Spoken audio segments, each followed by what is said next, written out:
après avoir reçu plusieurs questions de nos très chers abonnés, alors comment définir les appuis encastrés, articulés, rigides en rotation et introduire les cas de charge, puis son application avec CPCAD.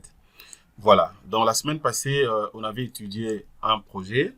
Je vous avais montré comment calculer et dimensionner, mais aussi ferrailler une poutre en béton armé isostatique avec le logiciel CPCAD.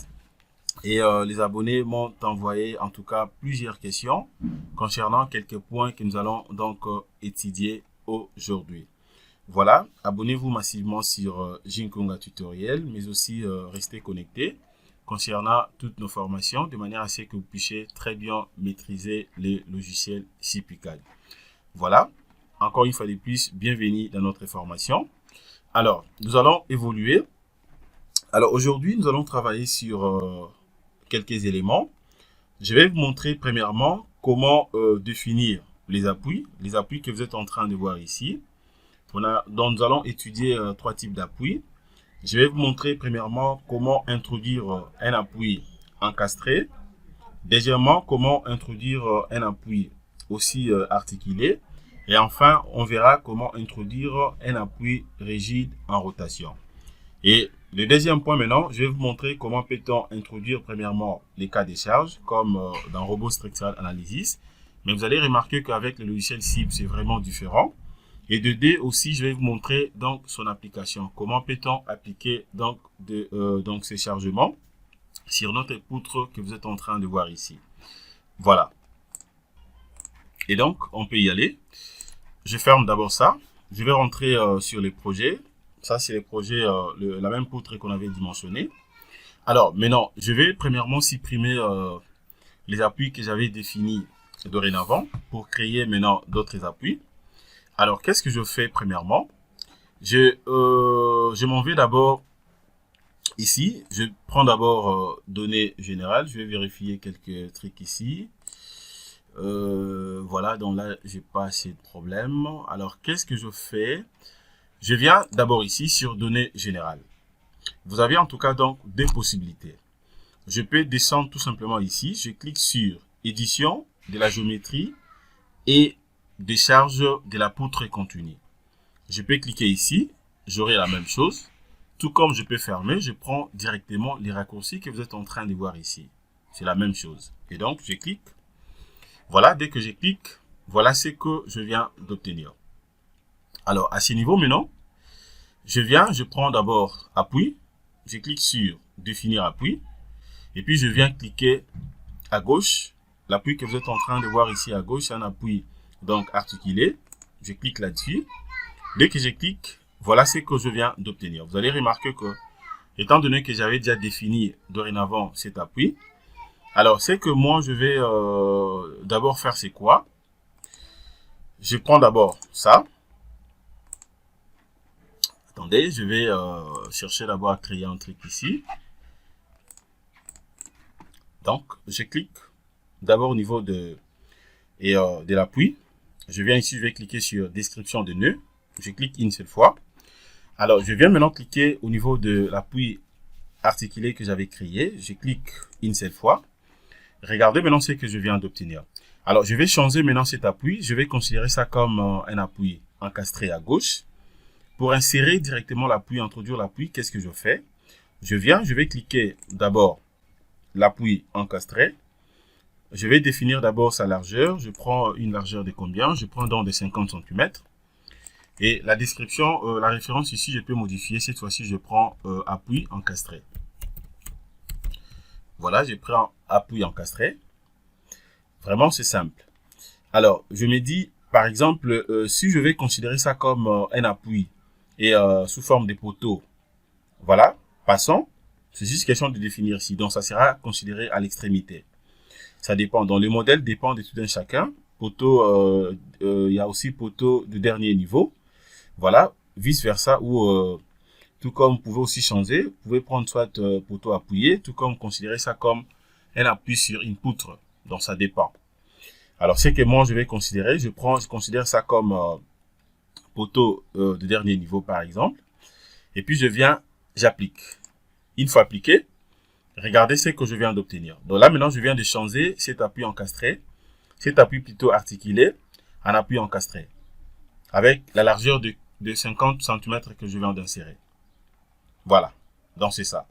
Alors, je vais aussi changer cet appui. Voilà, je clique au-dessus. Ici, maintenant, je vais placer un appui, je considère ça comme un appui encastré. Ou disons comment, je prends un appui articulé, je vais cliquer sur articulé. La description aussi, la référence, je vais changer. Je mets tout simplement articulé. Voilà, je mets articulé. Cette fois-ci, je vais travailler avec la largeur de combien? Je prends la largeur de 30 cm. Voilà. Et maintenant, je considère ça comme poteau passant, à l'extrémité bien sûr. Et puis, je clique sur accepter. Regardez là, maintenant, je viens de placer aussi donc l'appui articulé. Alors, maintenant, si je vais changer aussi cet appui encastré, et un appui peut-être, un autre appui, je vais cliquer. Je considère ça comme un appui rigide en rotation. Je prends donc rigide en rotation. Là, maintenant, vous êtes obligé, premièrement, de définir aussi la rigidité donc en rotation inférieure. Voilà, ce qui me concerne ici, je peux travailler avec ça par défaut ou carrément, ça dépend de projet, vous pouvez aussi modifier. Alors, je viens ici, je vais mettre seulement le nom de cet appui.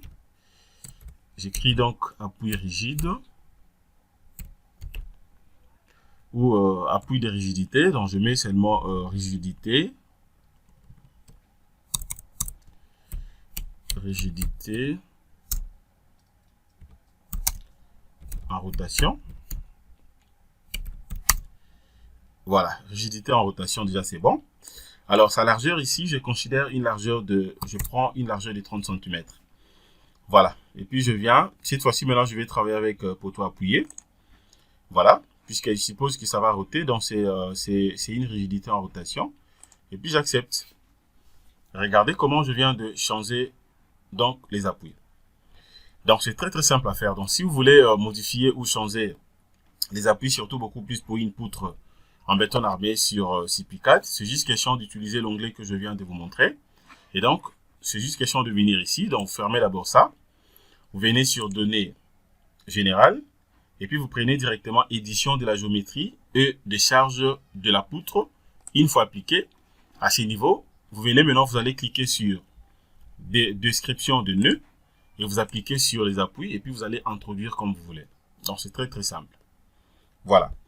Alors de deux maintenant, je vais vous montrer également comment peut-on donc insérer les cas de charge. Introduire les cas de charge comme dans Robot Structural Analysis. Qu'est-ce que je fais ici? Pour introduire les cas de charge, d'abord je peux je peux venir directement ici sur l'hypothèse de vie. Vous allez remarquer qu'une fois que je viens cliquer ici, vous allez voir qu'il y a déjà des charges que j'avais donc bel et bien insérées. Regardez, mes chargements sont là. C'est que j'avais utilisé par rapport à ces projets. Alors, si je vais supprimer les tout, je peux venir même ici, effacer les charges, je clique, et puis je viens cliquer sur les charges que moi je vais supprimer. Ou carrément, je peux faire ça comme ceci. Attendez, je vais vous montrer comment le faire rapidement. Je viens d'abord ici, je vais cliquer. Voilà, et qu'est-ce que je fais?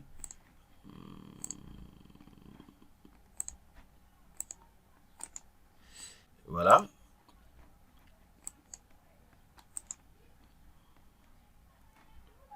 Voilà.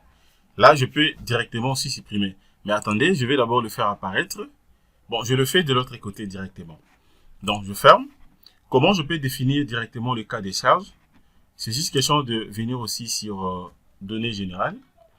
Données générales et puis je viens cliquer sur hypothèse des charges. Je clique sur hypothèse des charges.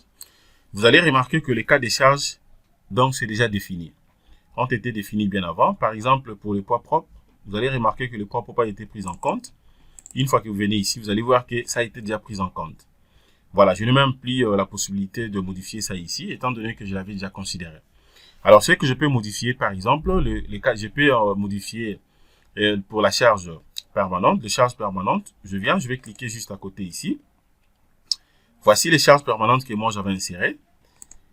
Voilà. Tout ce que vous êtes en train de voir ici, c'est ce que j'avais inséré. Les charges permanentes. Voilà, les dés sont là.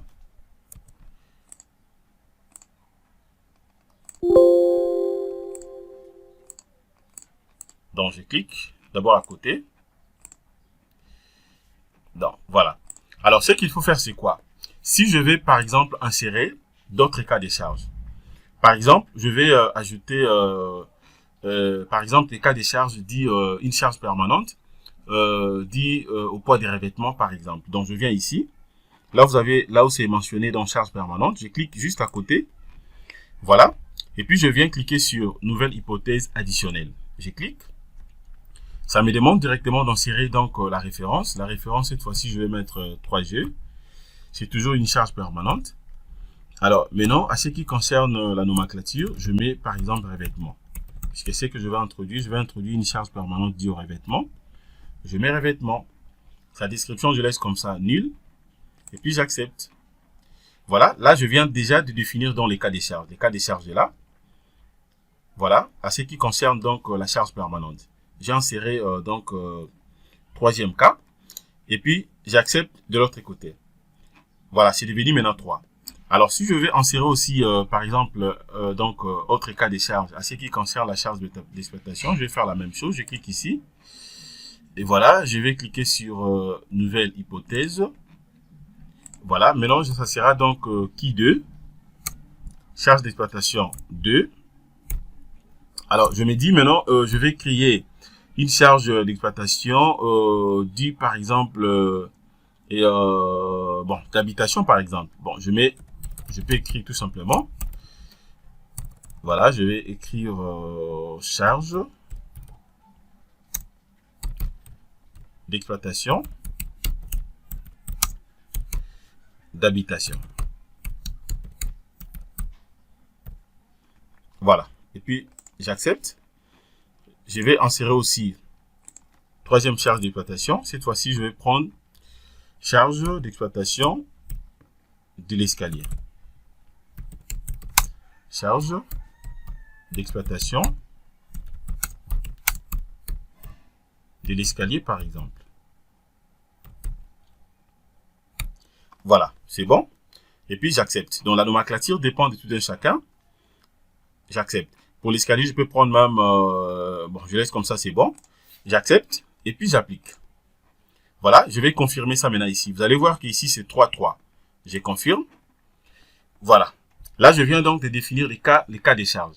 Alors, si je vais vérifier ça, qu'est-ce que je fais? Je peux maintenant venir ici. Je peux venir directement ici sur données générales. Je viens, je prends justement édition de la géométrie et des charges. De la poutre continue, je clique. Et puis maintenant, qu'est-ce que je fais? Je viens ici. Je vais cliquer sur éditer charge. Voilà. Pour faire apparaître ce que j'avais déjà inséré. Et puis, je viens sur introduire des charges sur la travée. Une fois cliqué, je viens cliquer maintenant sur ces travées. Je clique. Et puis, je fais clic droit. Regardez, maintenant, vous allez voir ici que toutes les charges que je viens d'insérer, tous les cas des charges que je viens d'insérer, apparaissent ici, au niveau de l'hypothèse. Voilà, vous avez donc la charge permanente dit au chape, que j'avais inséré déjà dorénavant. Plancher reposant sur la poutre. Vous avez ce que j'ai inséré tout de suite. Des revêtements. Vous avez aussi charge d'exploitation d'habitation, mais aussi charge d'exploitation de l'escalier. Voilà. Donc, vraiment, tout est là. Voilà. Alors, maintenant, supposons que je vais insérer, si je vais, par exemple, insérer et ajouter d'autres cas de charge. Par exemple, je peux commencer avec quoi? Je prends, par exemple, la charge permanente des revêtements. Je prends ça. Je viens définir directement donc sa charge. Je prends une valeur de 1.35 par exemple. Après avoir donc évalué ça, je prends 1.35. Voilà, ça sera donc considéré comme une charge donc verticale. Donc, il faut cocher, il faut prendre tout simplement axes généraux. Et puis, j'applique. J'accepte. Une fois accepté, regardez ce que je viens d'insérer. Ça apparaît directement ici. Voilà. Je peux venir ici, je clique. Je double-clique. Je vais maintenant insérer la charge d'exploitation et d'habitation. Je prends ça. je vais aussi mettre sa valeur. Sa valeur ici, je prends par exemple, bon, je peux prendre par exemple ça 50. Voilà, je prends ça comme ça 50. Voilà, vous allez remarquer que si je prends axe local ou axe locaux, regardez ce que j'aurai une fois que j'applique. Regardez maintenant le sens. Donc, ça sera considéré comme des charges locaux. Voilà. Et puis, je clique là-bas. Cette fois-ci, je prends maintenant charge d'éclatation de l'escalier. Je vais faire la même chose. Sa valeur ici, je vais considérer, je prends par exemple 250. Voilà, et puis j'accepte. Regardez ce que je viens d'obtenir. Voilà, donc là, je viens d'insérer mes chargements sans problème.